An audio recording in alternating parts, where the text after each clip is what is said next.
Welcome. That's right.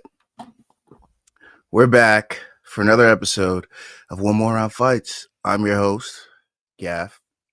I do this shit every Sunday, every damn Sunday. I give you news, tips, parlays, picks, all that shit. It's One More Round Fights, baby. It is Sunday, March 16th. And we got to deal with the wreckage of what we just encountered in the last 12 hours. Nightmare of a card. Absolute nightmare of a card if you're a professional bettor, if you're a semi-pro, if you're casual. It's absolute nightmare night. Now, if you were betting crazy, you might have had yourself a good-ass night. Guys like Peter, you had yourself a good-ass night. But guys like me, guys trying to play it smart, guys trying to toe the line, got absolutely host. Absolutely host. Let's see who's in the comments real quick. Oh, main card man in the house. Let's go. Lazy bet in the house. I didn't hear no damn bell. Give me one more round. He didn't hear the bell? I heard the bell. How'd you not hear the bell? Hey. But yeah. Rough ass card. Please follow on social. Scan the QR code on your left for Main Card Minute. That's where we do the full card watch-alongs, main card watch-alongs for UFC events. Sometimes some PFLs here and there. You already know. And then scan the QR code on your right for One More Round Fights. That is where you will find these Sunday streams, the Friday CP unit streams, the parlays and picks that we put out on social media. That's where you'll find all that. So I actually forgot to post it on YouTube this week. My bad, guys.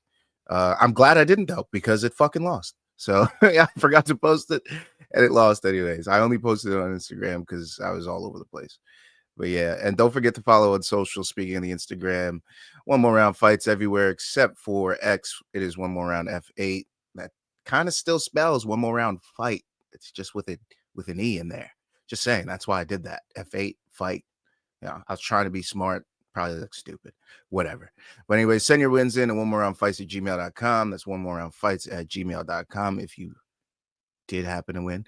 And then shout out to our sponsor, W.GG. Use promo code one more round for 10% off. That is promo code one more round for 10% off. Let's get back into this real quick. Let's just see. Oh, I was doing the South Park thing. Okay, gotcha. What's up, LIL? Long Island Luke. Randy Marsh. Go on. My bad. What's good, Lazy? Thanks for showing up, guys. Let's go with you guys. I'm just chilling, about to go over the carnage that we just watched in the last 12 hours. But anyways, let's get into it. Dolidze defeats Vettori in the second fight, the rematch. This was in Vegas. UFC Fight Night, 254, UFC Vegas, 104. Roman Dolidze doesn't surprise anybody, doesn't surprise the media because a lot of people said he won the first fight. But somehow Vettori still got the W. He still got the matchups. He still got the spoils of victory after that. So Dolidze was probably had a chip on his shoulder, a monkey on his back, among other things. But he came out with the dubber, man. He used a smart wrestling game. He didn't get the takedown, but he used the clinch a lot of the times. And then used those eye pokes. No, I'm just joking. Now, he had a great striking game. He used the power shots. He used his kicks, which he didn't use as much in the first fight. And he pushed Vettori back. Now, Vettori had a lot of concerns in this fight. A lot of people were talking about his shoulder. A lot of people saying his team was doubting him. Not a lot of people had faith in Vettori. And the only saving grace that he had was that he had won the first fight, even though a lot of people didn't think he won the first fight. And Vettori didn't look too great in this fight. He looked fast at first, but he slowed down a lot in the later rounds. In the championship rounds, where Vettori usually uses his speed and his cardio to gain the advantage, he kind of lost that to Dolidze. Dolidze might have won this fight 4-1. Now, Vettori did hurt Dolidze with a nice shot. I believe that was round 3 that he hit him with a nice left counter and then wobbled Dolidze, had him backing up. Might have dropped him to a knee at one point, but that was the only highlighted moment for Vettori in the fight. It was pretty much Dolidze traffic the whole way. Now, the damage, Dolidze was wearing that damage. Vettori did do most of that damage when he did land that big strike. So to be fair, he did have that one shining moment, but it was a Dolidze fight all the way. Dolidze very much making himself a contender at middleweight, saying he's ready for the top 10. And I think he is. Now, there's a couple matchups that I like for Dolidze. Now, there's a guy that we talked about on stream. Me and Luke were talking about him. His name's Jared Cannonier. Now, Jared Cannonier is probably not going to want to fight under him. If I'm Jared Cannonier, I don't want to fight under me. Fuck that. But he might have to do it. Unless Robert Whittaker wants that fight, he might have to do it because nobody really wants to fight Jared Cannonier. Kaio's looking up. Robert Whittaker's looking up, even though he's coming off a loss. Izzy's taking some time off. He already beat Cannonier, and why would he fight 8 slots below him? Sorry, not 8, like 4 slots, 3 slots below. And then Chimaev, Strickland, Imavov are all looking up as well. So Cannonier might have to look backwards and defend against Dolidze. That might have to be the next matchup for him. Now, if he doesn't get Cannonier, I'd love to see Fluffy Dolidze. I'd love to see that matchup. I know you guys wouldn't mind that. You know, we'll see if the ground game of Fluffy prevails. If they both keep it on the feet, what happens there? I'd love to see either of those fights. Now for Marvin Vettori, baby. There's only one fight we all want to see. There is only one fight we all want to see, baby. And that is Brendan All-In Allen. Let's fucking get it. I want to see that fight so bad. And that's a fight that could light a fire under Marvin Vettori. I mean, he's looking lackluster in these last couple of fights. And I'd really like to see him get into a fight that he really feels like he has to win. And they already had that fight in Vegas or wherever those casino tables were. And I would love to see a grudge match. I would love to see something fun with a little bit of steam on it. So, yeah, Vettori, Brendan Allen is the only matchup I want to see next. It is now the perfect time. They're both coming off a loss. They both come off a loss where they feel like they didn't do enough and that they had a lot left and that they could have done enough. So let them do enough in this one. Marvin Vettori, Brendan Allen. I don't want to hear anything else. And we're moving on. Let's see. Got to work on eyelid conditioning. I see you, lazy. I mean, hey, man, eye pokes are the best base for MMA. And Luke is right. I post shit. John Jones, you know, Cannonier Dolidze will 100% headline an Apex event in the next 12 months. It has to, right? That is like the only logical matchup that I see next. It'll be fun to have a rivalry between Vettori Allen, but has looked like shit recently. Yeah, they both have. So now's their time. Maybe it'll elevate them both. You know, when people hate each other, it just makes the matchup that much more fun. It elevates their games that much more. Think Conor, Khabib. Think Conor Diaz. Think Poirier Conor. Think, damn, Conor's got a lot of rivalries. I believe it was Hollywood, Florida. Hollywood, Florida. So, yeah. So wherever the casino tables were at, that makes sense.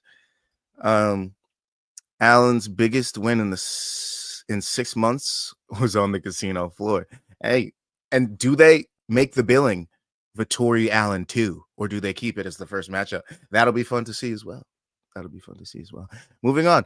UFC. Oh, sorry. No fighter spotlight this week. I had a tough time choosing between Damon Blackshear and Andre Lima. It was probably going to be Blackshear, but I'm trying to move through this in under an hour, and that would take me a good 15 minutes to do. So no fighter spotlight this week. Hopefully next time either of these guys get a win, I could do a nice one on them, but unfortunately we're not doing it this week. UFC Vegas 104 results, otherwise known as UFC Fight Night 254 results. Let's go through the card, top to bottom, shall we? Okay. Quick disclaimer. Performance of the night. Bonuses. There were 4. No fight of the night bonus awarded. Performance of the night bonuses went to Carlos Vera, Andre Lima, Priscilla Cachoeira, Carly Judas. Those are the 4 that were given out. $50,000 each. Now let's go top to bottom. Chitty Bang and Jokuani defeats Elizio Zaleski dos Santos. TKO, knees and elbows. Round 2.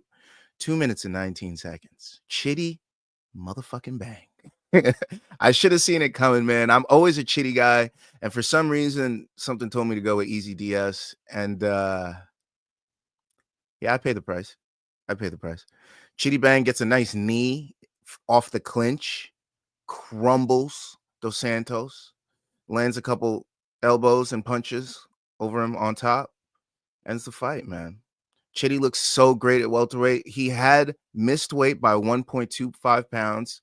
This was a catch weight bout of 172.25 pounds.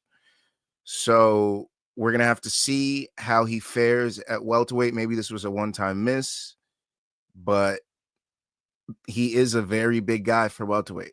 So we got to see how this plays out in the future, because making weight is the first battle. And if you can't make the weight, you're going to get Kelvin Gastelum. Then we're going to send you back up to 85. That's how it goes. At lightweight, Alexander Hernandez defeats Kurt Holobaugh.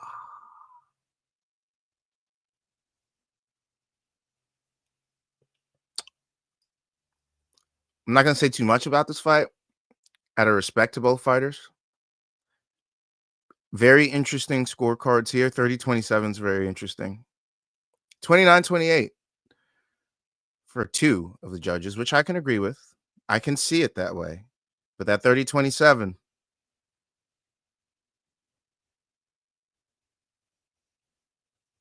little fishy. But yeah, Alexander Hernandez gets a big win. He is now surging at lightweight. He had been not doing great since going back down to featherweight, getting a few losses down there. Weight cut might have been an issue. Comes back up to lightweight where he'd done his best work. Got a TKO win over Beneil Dariush up here. And he gets a nice decision win over Kurt Holobaugh. It's a unanimous, and it'll look like that for the rest of his career. And that's what'll matter. I feel for Kurt Holobaugh. He fought a great fight. He landed great shots. He landed the most damage. He was more active. But 2 of the judges, well, really all 3 of the judges, didn't see it his way. At bantamweight, Damon Blackshear submits Cody Gibson with a Kimura. Round 2, 4 minutes and 9 seconds. Now, I'm going to tie this into, at a catchweight bout of 210.5 pounds, Brenson Ribeiro defeats Dayar Nurzagay by submission, Kimura. 1 minute and 28 seconds in round 2 as well. We've seen this before. We've seen this time and time again, where a submission is pulled off earlier in the night. Somebody in the back is watching. They're like, oh, yeah, if I get in that position, I think I'm going to try that. And they pull it off, too. Multiple times. Sulayev stretch. Zabit Magomed Sharipov, Aljamain Sterling. I mean, plenty of times these things have happened. And it's interesting that it happened again. It's awesome to see. I love MMA. I love the fact that artists can express themselves and take pieces of each other's games and show odes to each other in the cage. It's fun. And honestly, I wish I might make a video on that, on how many times this has happened, because that's kind of fun. That's kind of fun to see. But yeah, Damon Blackshear, huge win at bantamweight. Brenson Ribeiro, huge underdog win at a catch weight of 210.5 pounds. Dayar Nurzagay missed weight by 5.5 pounds and lost the fight. So the weight miss parlay did not cash, unfortunately. But Brenson Ribeiro finally gets a good win in the UFC. He was facing a few L's and probably facing a cut if he lost this fight as well. But he got the big win, proved that he's still an exciting fighter and could pull off a win, and takes the O of Dayar. Makes Dayar 10-1, unfortunately. Took an L. Took a fat L. That's nuts. They jerked that curtain wide open. Pause. And then Luke says, all 4 performances of the night came in the first 5 fights. That almost never happens. That's a good fact. Yeah. The prelims showed out today. They were like, yo, we're about to be main card fighters in the future. Don't sleep on us. Respect to them. Kevin Vallejos gets a round 1 TKO over Choi Sung-woo. 3 minutes and 9 seconds. Yeah, we called it. You're welcome if you cashed. I wish I put more on it. But I wasn't working with much by that time. The prelims ate me the fuck up. So the prelims ate me alive, if I'm being honest with you. Ate me alive. We're about to get into it, but those prelims ate me alive. Shout out to Kevin Vallejos. A lot of comparisons to Ilya Topuria. His boxing very strong. Choi Sung-woo always getting finished in round 1. So this was a match made in heaven. Also, like the Damon Blackshear and Cody Gibson fight. Cody Gibson, I believe he had 4 submission losses, and Damon Blackshear 9 submission wins. It was kind of a match made in heaven. So both of those matchups were they were put on the main card for a reason. And I'm just upset that I didn't take a single on Damon Blackshear sub. Stupid me. Moving to the prelims. Headlining the prelims was Waldo Cortez Acosta and Ryan Spann, and Cortez Acosta KOs Ryan Spann. Round 2, 4 minutes and 48 seconds. As round 2 was ending, Waldo Cortez Acosta pours it on Ryan Spann. Being an experienced heavyweight, Ryan Spann coming up from light heavyweight and looking doughy in doing so. Cortez Acosta used his gas tank, said, I am no longer a decision machine, especially when you send up light heavyweights. I got to defend the heavyweight division. And that's what he did. He knocked him out. Big hook, puts him on his butt, finishes up with more punches. And Waldo Cortez Acosta walks out the man. Ryan Spann looking like he's not. I don't know what's next for Ryan Spann. Does he go back down to light heavyweight? I feel like he could. It doesn't look like he needs to be at heavyweight. I mean, he is a 6'5" light heavyweight. He definitely is really big for the division, but I don't know. The way he looked at heavyweight, he didn't look much faster than Waldo Cortez Acosta, who isn't the fastest heavyweight out there. He does land a lot of strikes in his fights, but it's because of the opponents that he had faced previously. He faced opponents like Chase Sherman, who he landed a shit ton of significant strikes on. So it didn't seem like this was going to go this way, but it did. Yu Su-young defeats AJ Cunningham. AJ Cunningham, a big dog, and it looked like he was 30-27 across the board. I thought Su-young was going to get his submission over AJ if he didn't win this fight. But he just controlled him in every aspect, on the feet, in the clinch, on the ground. AJ kind of looked like he just didn't have it. That was a bantamweight fight. Another bantamweight fight was Carlos Vera versus Josias Musasa. The biggest underdog on the card cashed again.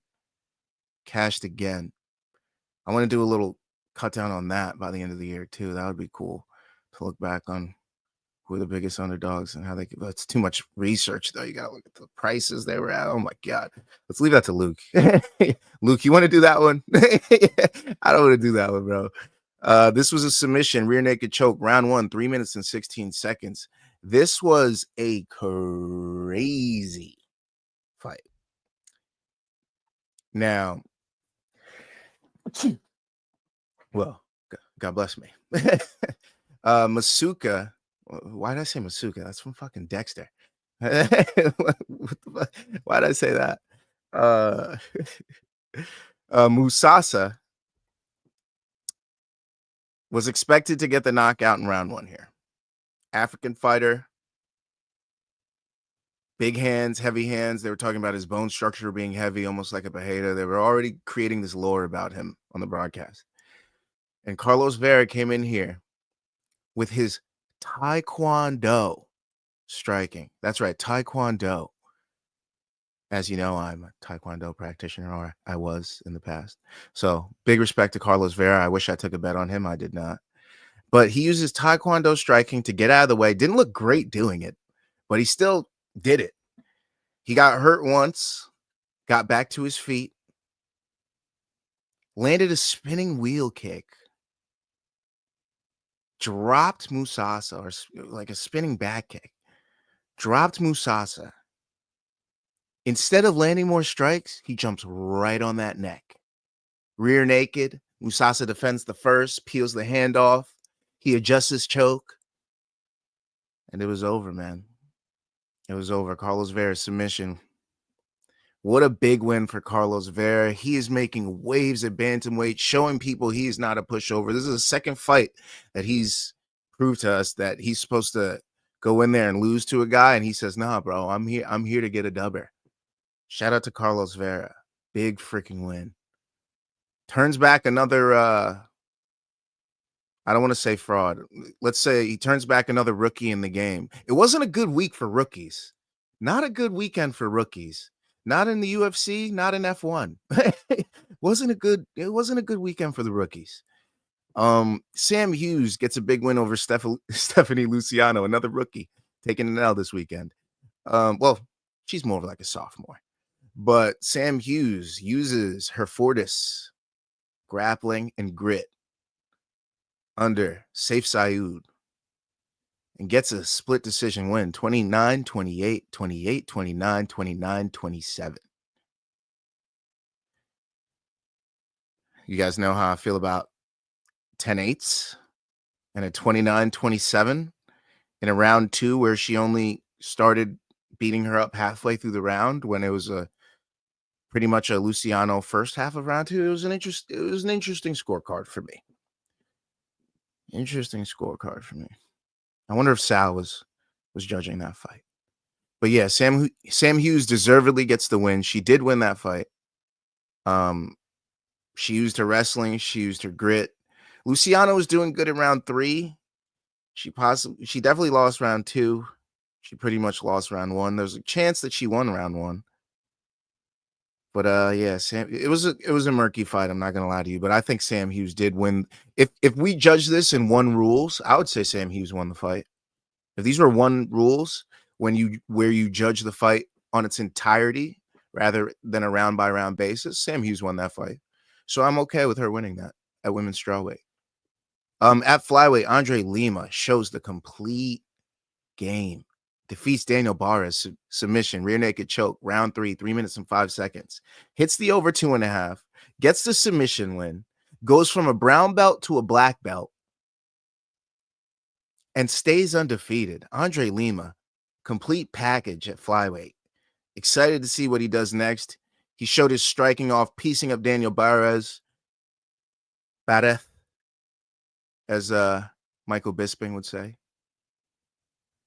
But eating up his legs with leg kicks, big elbows, big hooks on the inside, big straights, cutting him up, making him bleed, taking his back multiple times. Andre Lima, we got one at flyweight. And women's bantamweight, Priscilla Cachoeira knocks out Josiane Nunez, round 1 with a punch, 2 minutes and 46 seconds. One of the best knockouts of the night. It was a Gagey-esque uppercut.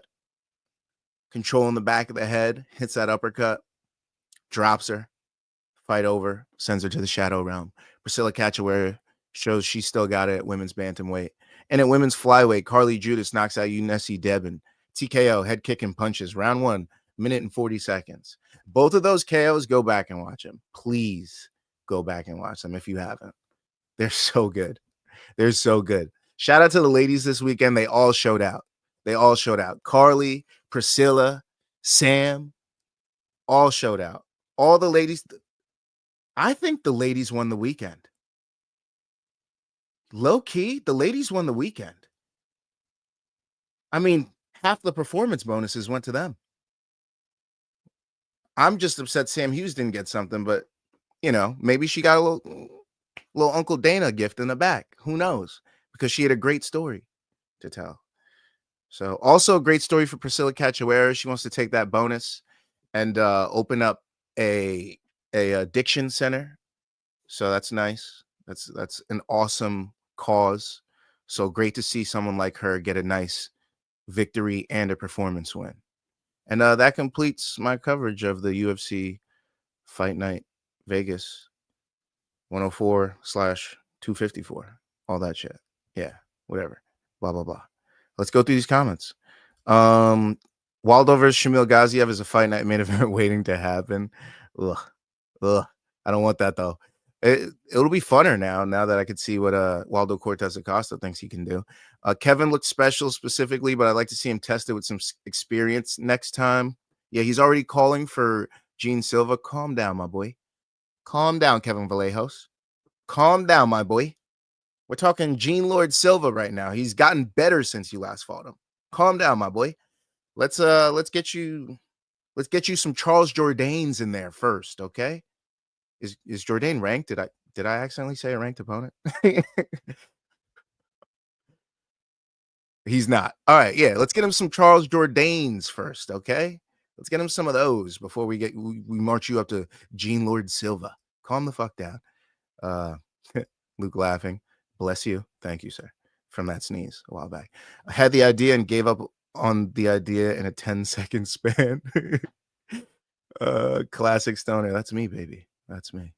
You know? Bro, I was wasted watching F1 last night, like 2 a.m. Put a live bet on Max, and he made it close on the last lap, but it was a waste of money, laughing my ass off. So I Dakota got back from work like 11:30 or something like that. And I was like, yo, we're going to watch F1. She's like, okay. She fell asleep right away. But I was debating the whole time. I'm the one that put her to sleep because the whole time I was like, yo, I was giving her the facts of last year. Like Max had this brake issue and he won it in 2023. He's going to want to win it this year in 2025. Lando and Oscar finished in like second and third last year. So they're probably going to both finish on the podium, blah, blah, blah. So my bet was going to be Max Verstappen to win and Oscar Piastri to be on the podium. It was going to be, I think, plus 400, and I was going to do a $50 bet on it, but I didn't do it, thankfully, and I'm glad I didn't because I would have woke up really sad this morning. I would have woke up really sad. Daz was posting about F1 last night. Y'all are degenerates. I know. Yeah, we are. F1's my shit too, but maybe I'll do some F1 bets too. Maybe I'll do some F1 bets. If you guys want to see some more bets on some different shit besides MMA, check out the green parlays. You'll find it. If you don't find it, it's fine because it's not even in operation yet. But if you do find it, it's the green parlays. LOLs in the chat. Moving on. I want to talk quickly about Nate Diaz. Nate Diaz made some waves over the weekend saying that he wants to come back, but he wants to come back to fight a name. And not only does he want to come back and fight a name, but he has title aspirations.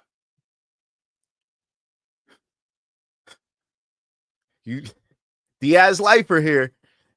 You know I fucking love to hear that shit. You know I love to hear that shit.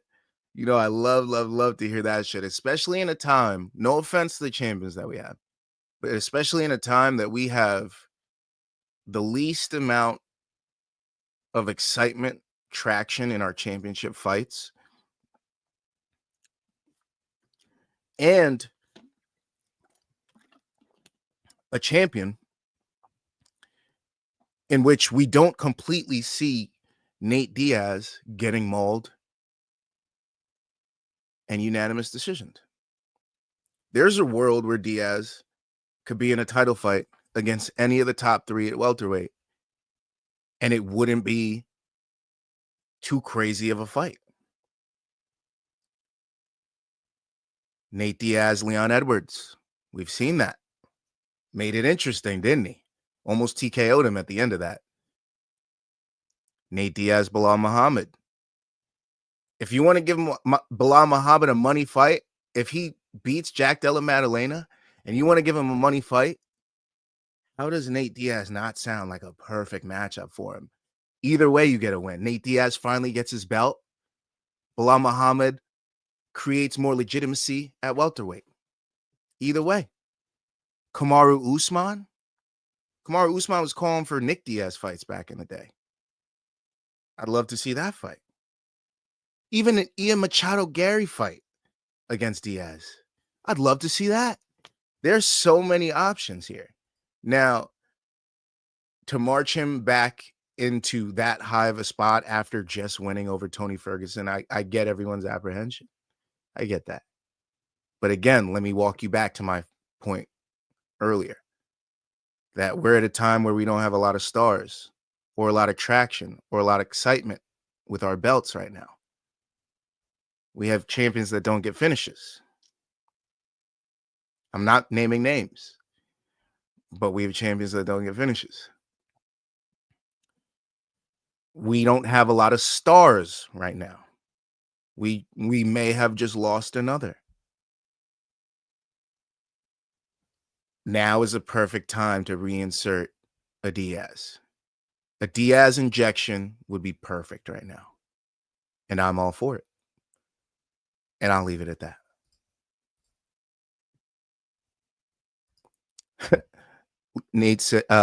Luke says, bruh, Nate isn't winning a title. I didn't say that, but I'm saying fun matchups, money-making pay-per-views, if you insert a Diaz, can happen. Winning. Correction on his single. Nate coming back to fight high-level guys again is a legit legacy-ruined idea. Yeah, but he's already fought Leon. And we saw how the fight went. He could hang with Leon. So why not march him into that fight? That's an easily marketable fight. And if Leon gets a win over Sean Brady, gets him another easy win under his belt, if he gets that. If he loses to Sean Brady, gets him back on the winning track. I think that's the perfect comeback fight for him.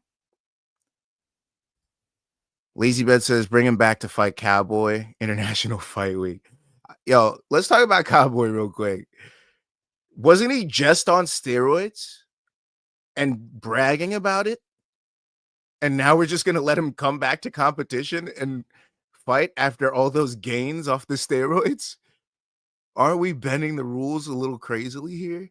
What the fuck? I heard ideas about him coming back to fight, and I'm like, shouldn't we not let that happen? That's kind of weird. I don't know. Leon fight was 4 years ago, though. Nate 39 now. Hey, Leon's 4 years older as well, my boy. Time works for all. And has Leon looked great in his last few fights? Not really. Especially, and we're about to find out this Saturday. After this Saturday, I feel like we're going to change our tune on this fight, especially if Sean Brady does what I think Sean Brady's going to do. I mean, yeah. I'd be into Nate Cowboy. That's also a rematch. But again, isn't Nate's biggest thing? They're all on steroids. They're all on steroids. Everybody's on steroids. Why would he fight the guy that just gloated on steroids? I don't get it. He's just got remnants left in the system now. Nate used to fighting steroid users. He's definitely used to it. He fought through the dark ages of the UFC where it was crazy back then. I'm not going to name names, but there was a few people on the juice back then, and you could tell. I look at some highlights now. I'm like, oh, what? Oh, wow. All right. T-Tour, TRTV Tour. Anyways, on to the next topic. Let's go into some boxing. Keith Thurman versus Brock Jarvis happened. Keith Thurman and Brock Jarvis happened. This was Sydney, Australia. Okay. And he knocks him out in round 3. All this shit that Keith Thurman talked all week, he backed it up and made Brock Jarvis realize where he was among the boxing rankings. Brock Jarvis had nothing for Keith Thurman. Keith Thurman was showboating. Keith Thurman was landing shots, talking shit in there. Keith Thurman looked like Keith Thurman of old. And I'm excited to see the matchup he has next.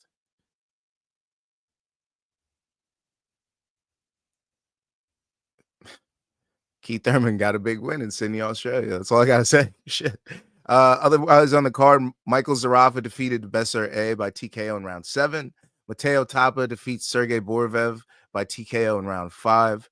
Kira Rooston defeats Tonga Tango via TKO round 6. Jordan Martin defeats Sunny Knight via unanimous decision. It was a 4-rounder, 39-37 on all 3 judges' scorecards. Charlie Kazi defeats North Beauchamp via TKO in round 1. Jason Fawcett defeats Kohei Hatanaka, KO round 3. Jacob Clenshaw defeats Kavana Vatua via unanimous decision. This was a 5-round fight, 48-47 on 2 judges' scorecards, 49-46 on the other. Lynn Sandstorm defeats Jocelyn Fernandez via unanimous decision. This was a 10-round fight, 98-83, 99-91, 100-90. And Nadia Fiali defeats Angel Rushton via unanimous decision. This was a 6-round fight, 58-56 2 times, and 59-55. Shout out to Keith Thurman. Shout out to the old school boxers still showing that they could do it, man. Keith Thurman still got them hands. One time, don't forget. Edgar Berlanga and Jonathan Gonzalez-Ortiz fought this weekend. This was the co-main event. This wasn't the main event, but this is the fight that everyone wants to talk about. Okay, so that's why I put it first. The main event was Austin Williams versus Patrice Volney, otherwise known as Austin Ammo Williams. He defeated Patrice Volney via unanimous decision, 118-110, 116-112, 115-113. And then we have Edgar Berlanga, Jonathan Gonzalez-Ortiz. Now, a lot was said about this fight before it even happened. People were saying, who is this guy? This is doughy guy. Didn't they just get him out of jail? I think was one of the stories. I think they just got him out of jail. This fight was in Orlando, Florida. And Edgar Berlanga did exactly what he was supposed to do. He knocked him out in round 1. Okay, he looked hapless. He knocked him into the ropes. He knocked him onto his face. Yeah. I mean, the crazy part is Edgar Berlanga didn't even look like he trained that much for this. He looked like a cruiserweight. He was looking big, boy. But he improves to 23-1 with 18 knockouts and gets back on his knockout streak. Knockout in round 1, baby. And it's surprising because Jonathan Gonzalez-Ortiz was 21-1 with 16 KOs. But Edgar Berlanga just showed that there's levels to this shit. That was 2 minutes and 31 seconds in round 1. So he almost got out of round 1. But no. Omari Jones defeats Alessio Mastrununzio. TKO round 2, 22 seconds. Didn't watch it. Sorry. But Jermaine Ortiz defeats Yomar Alamo by unanimous decision, 99-91, 98-92, 99-91. And on the prelims, Pablo Valdez defeats Moro Maximiliano Godoy via TKO in round 5. And Carlos Jamil de Leon Castro. What is up with the freaking names on this card? Holy shit. Defeats Carl Rogers. Thank you. Via TKO round 3. Minute and 10 seconds. I feel like BC right now. What's going on? All right, and we move on to the final boxing card that we'll talk about. Nick Ball versus TJ Doheny. It was a TKO weekend for boxing. TKOs all across the board, baby. TKOs. TKO here, TKO there. One in Australia, one in Orlando, one in Liverpool. Nick Ball secures a victory after 10 rounds in a 12-round fight. TKOs. TJ Doheny gets his second defense of his WBA World Championship at featherweight. All right. He improves to 22-0-1 with 13 KOs. He increases pressure. Doheny just didn't have it. Also, there was a little video of a kick at the end of the fight after a guillotine. It wasn't a guillotine. He just had him in a headlock, held him for a little too long, and he kicked him at the end. I don't know what kind of repercussions will come from that. I don't know how boxing commissions handle that. That's definitely like an illegal strike to be landed in the fight.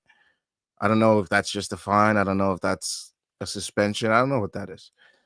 But interesting thing to have seen in the fight. Not gonna lie. Doheny drops to 26-6 with 20 KOs.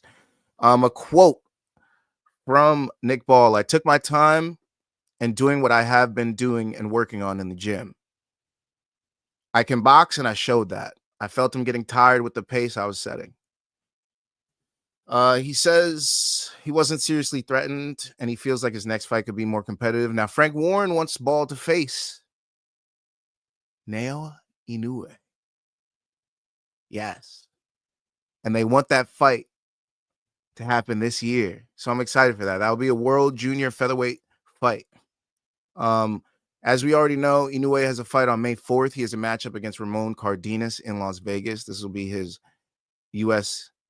debut. So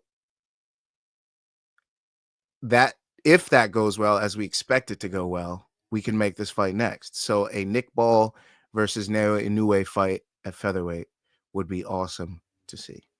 Otherwise, on the card, Jack Turner defeats Ryan Farag, KO, round 2, super flyweight. Andrew Kane, the champ, defeats Charlie Edwards, split decision. He retains his British and Commonwealth super bantamweight titles. Javier Herrera defeats Jose Macias, TKO, round 7. Inot Baluta defeats Brad Strand by split decision. That was at super bantamweight. Stephen Clark defeats Dimitri Protunis by points. That was at middleweight. Joe Byrne goes to a draw with Christian Uwaka. That was points at featherweight. I think that was a 4-round fight. And William Birchall defeats Engel Gomez by TKO round 2 in a 4-round fight at featherweight. And that covers boxing for the weekend. For anybody that missed out, let's get through these comments. Thurman Zoo in Australia would be dope. I would love that fight. That would be a banger. Zoo could get back on the horse. Thurman could show he could still hang with some of the top guys. I like that fight. Wheels Up says, isn't it embarrassing that Jeremy got re-signed by the UFC? Speaking of olds.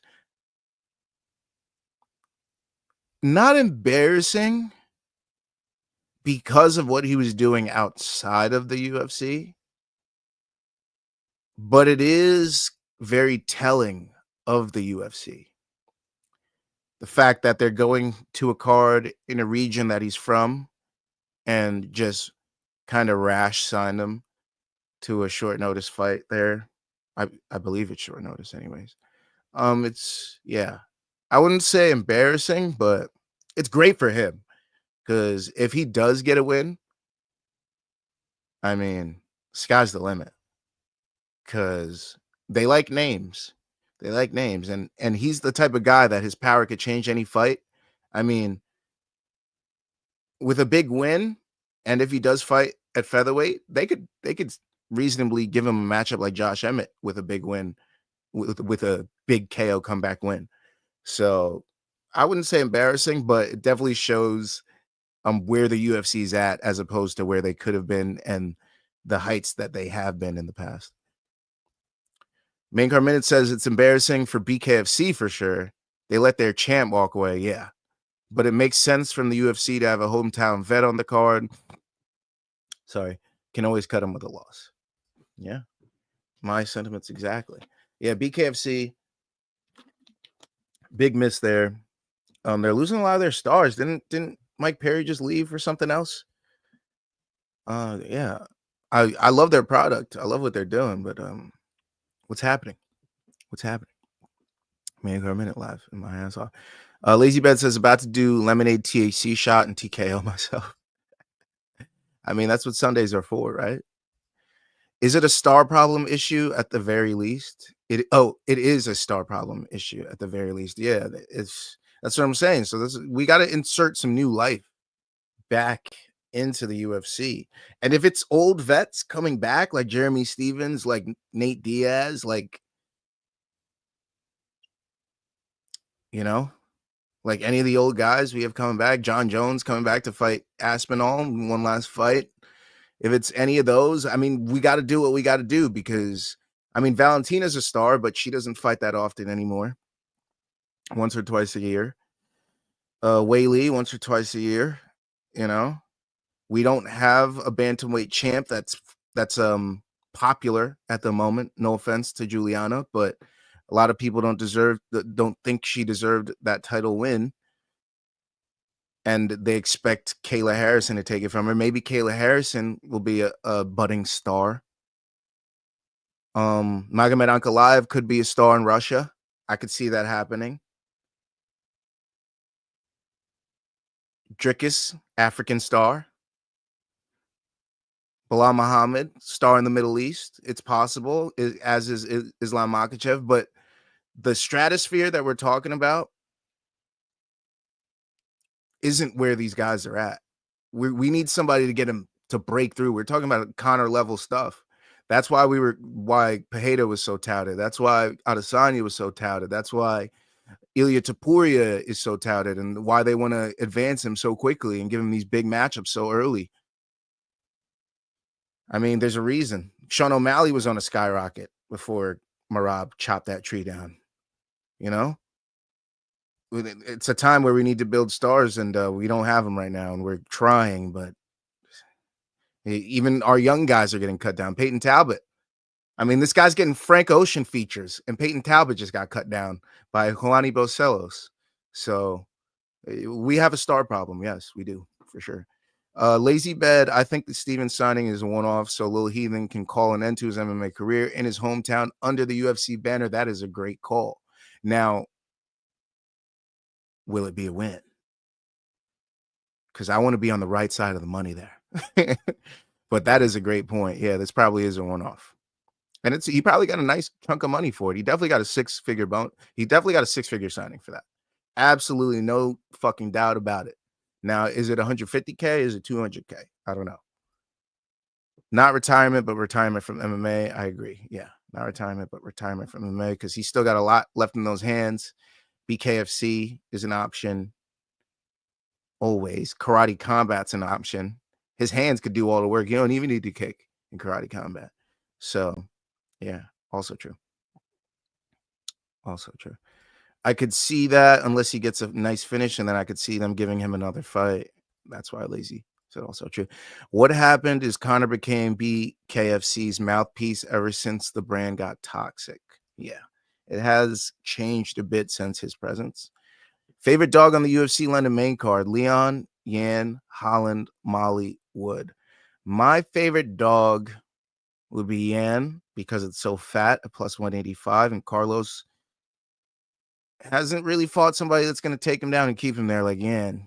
And he hasn't fought a real savvy vet like Yan, a former champ like Yan. So Yan is my dog pick there. That is a great point, Lazy. Lazy only makes great points. All right. Lazy's the sleuth in the chat. You feel me? Other news in boxing, other boxing notables. March 22nd, Las Vegas, Amazon Prime Video, Fundora versus Troydell Booker. WBC, WBO junior lightweight bout. It's 4 Fundora's titles.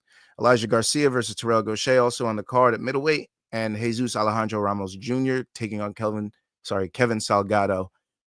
That's at junior middleweight. March 22nd, Sydney, Australia on DAZN. George Kambosos Jr. versus Dowd Jordan. That's 12 rounds at junior welterweight. Also, Sky Nicholson on that card. And our girl Chernecka. Chernecka's on that card. Money to be made with Sky and Chernecka parlay. Just saying. March 29th, Las Vegas on ESPN and ESPN Plus. Title fight, Michaela Mayer and Sandy Ryan. Michaela Mayer, money to be made. Michaela Mayer.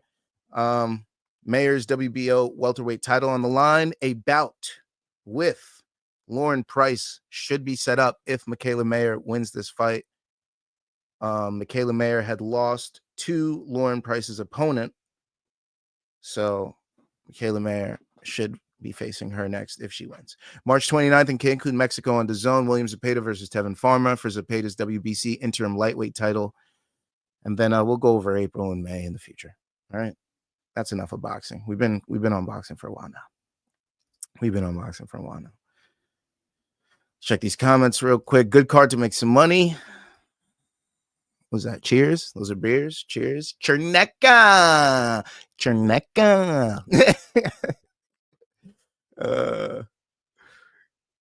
What are we on to? This week's wins. I'm not that excited for it because it wasn't that crazy. It was not a great week for this week's wins. Okay, we got ate the fuck up on this card. We got eaten alive, like I said. Now, I called it TKO in the first fight. I called it, but I had another parlay that didn't cash. So, thanks to who was it? Oh, thanks to Nerzagay, that parlay didn't cash. The parlay would have been the first fight to end by TKO, the Cachoeira Josian Nunez fight to end by TKO. Oh, Musasa fucked it up first. It was the Musasa fight to end in TKO as well. It ended by sub. Forget it. It was dead already. But yeah, this week's wins. Let's get into it. Yeah, so I made some money on the Cachoeira fight. I had the under. I also had the TKO, but it was parlayed with stuff that lost. So, you know, it was a small week. It was a fight night card, just throwing 5 here and there. Little wins and losses. But it was still an upsetting week because you know, the parlay I didn't give you people didn't cash, you know. I had a Lima sub. I had a Lima sub prop, and it ended up cashing. I'm pissed. I only threw $1.50 on it because I was like, well, this really hit. This guy's gonna knock him out. I was like, fuck it, plus 600, we gotta do it. Threw it at it. Hey, you miss 100% of the shots you don't take, right? So, you know, I wish this was a numbered pay-per-view where my units would be higher, but you know, shit happens. Shit happens. It was an L. But we came away with a little bit of money there. Shout out to Sam Hughes. I hedged with my Stephanie Luciano parlay just in case. I had Sam Hughes to win by decision because, you know, that's how she does it. Usually if she does win, do a little 5-piece on it, brought back 30 on total from both apps. So shout out to Sam Hughes. She got us a nice little win. Now, I had a Fortis parlay. Ryan Spann. We had the Fortis parlay, bro. We could have cashed. I also had it on DK. I forgot to get the DK one. The only reason I threw this FanDuel one up is because I cashed it out after I saw Ryan Spann how he looked in round 1. Okay, so it was a $10 bet. Cashed it out for almost what I spent on it, and I was like, you know what? I'm going to throw this on the next best thing. And I was like, you know what? The last pick that I have full 1000% faith in is that Kevin Vallejos is going to get the TKO. And not only is he going to get the TKO, that he's going to do it in round 1. So we put the money on that. And it cashed very nicely. Nice little $10 bet. $9.89 on FanDuel because that's what we cashed out. 30s on both apps. It was a nice little win there. Not too bad of an L, you know, made a little money here and there this weekend, but we lost on both parlays, the high risk, the low risk, the UFC P units. We fucking took L's. And you know, that's the game. So you can't win all the time. Like, shit. The only thing I was upset about is because my other pick, which I didn't parlay them, I should have put Kevin Vallejos TKO round 1 and a Damon Blackshear sub. I didn't do it. I put Blackshear sub in a different parlay that was this close. It was this close. Plus 3,100. Kevin Vallejos TKO round 1. Damon Blackshear by sub. And then, of course, I had to add an extra leg like the simp that I am. Elizio Zaleski dos Santos by TKO. And as we know, it was Chitty Bang by TKO. We were so close. Shout out to Peter Harris. Made, I think, $5,000 on the card, $5,500 or something like that. So shout out to him. Crazy bettors made out well. Bettors like me did not. Sorry if you lost. Hopefully we come back stronger next week. I'm going to be modest as usual. Well, modest in defeat anyways. And yeah, this was this week's wins. Let's go over some picks, baby. That's why we're here. Let's go over some picks on UFC London. Edwards versus Brady. Let's look at the card. Let's go bottom to top because I like to make you wait. Guram Kutateladze is taking on Cali Fernandez. I got Kutateladze, my boy. I also got Cal Logren. I like Logren here to beat Nathan Fletcher. I don't know why. I think Fletcher is coming off the Ultimate Fighter, but I like Logren. Logren's tough, got a big old head, stands in there with tough boxing. I feel like he could make this interesting at bantamweight. Shauna Bannon taking on Pooja Tomar. Pooja Tomar being the first Indian fighter to get a win in the UFC. Pooja Tomar, I could see her getting a nice win here over Shauna Bannon. Now, Shauna Bannon has good striking, but she tends to let the fights get away from her, especially when the fights get dirty. And Pooja going to make it dirty, baby. Let's go with Pooja. Christian Leroy Duncan is taking on Andre Puliev. I'm always going with the guy with the V at the end of his name. Marcin Tybura taking on Mick Parkin. Mick Parkin, a training partner of interim UFC heavyweight champion Tom Aspinall. Marcin Tybura, savvy vet. I like to go with them savvy vets. I'm going to say the savvy vet gets it done. Marcin Tybura, look out for that heavyweight bout. Loner Kavanaugh taking on Felipe Dos Santos. I think Felipe Dos Santos trains with Charles Oliveira. I could be wrong about that, but I got to go with Loner. That's a flyweight bout. Jai Herbert taking on Chris Padilla. Chris Padilla made us some money and made Luke some money last time he fought. Now he's going against Jai Herbert. Jai Herbert should be getting a win here. He's a very tough boxer, very crisp boxer. Chris Padilla can land hard, and he could get a nice dog win here, but I expect Jai Herbert to win. Nathaniel Wood taking on Morgan Charrier. I think Wood should win this fight. I think he's going to get in and out, maybe take Charrier's back and stay there for a little bit. Charrier is a live dog, though. I don't know what the actual odds are on these bouts. I know Luke said Nathaniel Wood was a dog, so I would definitely go with Nathaniel Wood here. Morgan Charrier, definitely the bigger fighter of the two. Nathaniel Wood coming up from bantamweight and now finding a home at featherweight. Morgan Charrier, a naturally big featherweight, could even be at lightweight later in his career. So, but Nathaniel Wood, a live dog. Jordan Vucenic taking on Chris Duncan. I got to go with Jordan Vucenic. Had some wars with, who was it back in the day? Was it Ian Machado Gary? I forget who it was. Somebody. Not Ian Machado Gary, but it was somebody. I can't remember who it was. But Jordan Vucenic, a very nice prospect. I think he should get a win here. Molly McCann taking on Alexia Dinara. She's a dog. I'm going to take Molly McCann at home. She tends to lose at home now because that's what happened in her last fight, but I think she's going to try to avenge her win. I'm going to take Molly McCann here. Gunnar Nelson taking on Kevin Holland. I vowed last fight to never bet on Kevin Holland anymore. So I'm going with Gunnar Nelson here. I'm going with the hometown peoples. I already told you I'm going with Jan Blachowicz. I got to go with the champ, the experience. He wants to fight for the title again. Carlos Ulberg, very good, very young, but very inexperienced here. He's never fought anybody like Jan Blachowicz. I mean, Volkan Ozdemir, Alonzo Menifil, Iarto Puria, Fabio Charant, and he lost to Kennedy Nzechukwu. Nah, yeah, I got to go with my man Jan Blachowicz here, without a shadow of a doubt. And then in the main event, Sean Brady and Leon Edwards. I fully expect Sean Brady to get a win, but Leon Edwards as a dog, as a doggy dog, I'd take that. I'd definitely take that.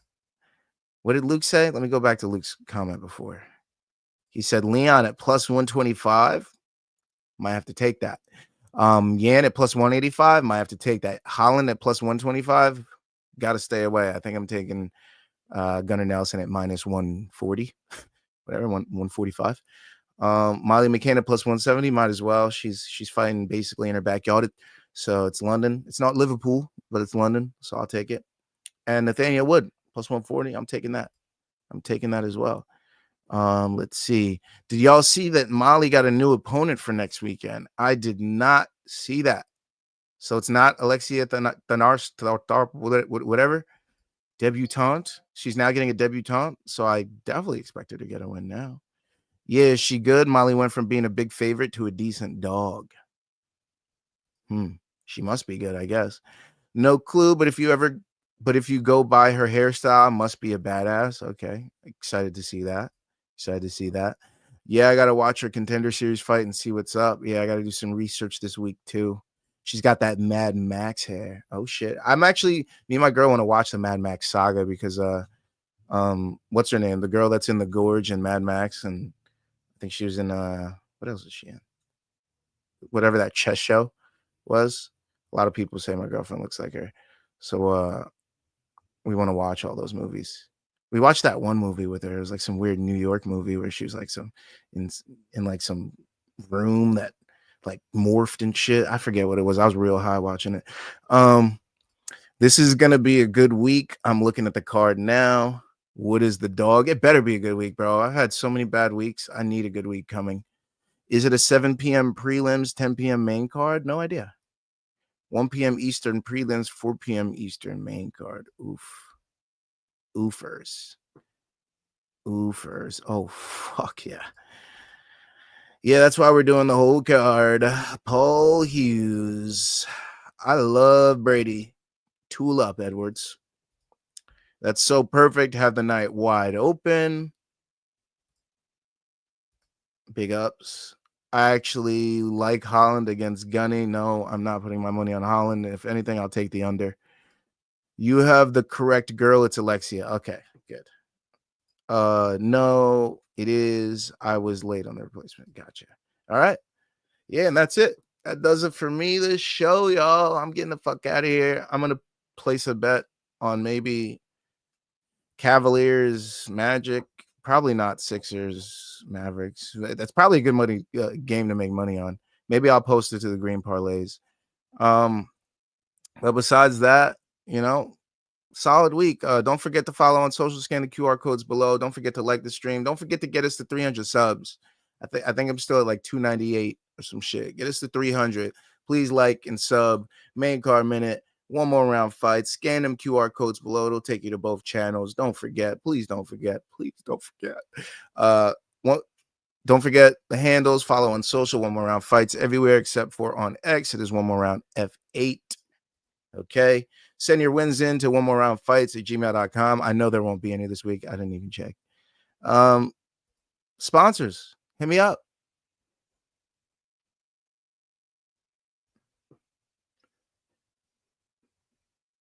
There's space on these walls. It's a white wall. Logo would stick out on there. Sponsors, hit me up. Just saying. Just saying. Again, I'm your host, Gaff. I do this shit every Sunday. Parlays, picks, tips, tricks, all that shit. And yeah, getting the fuck out of here. Good show, brother. Thank you. Thank you, brother. Thank you. And then main comment, thanks, Gaff. Peace, y'all. Peace, everyone. Enjoy your Sunday. Enjoy the week. Hopefully you guys make some money. Hope I do too. Good luck out there. It's a dog eat dog world. Peace.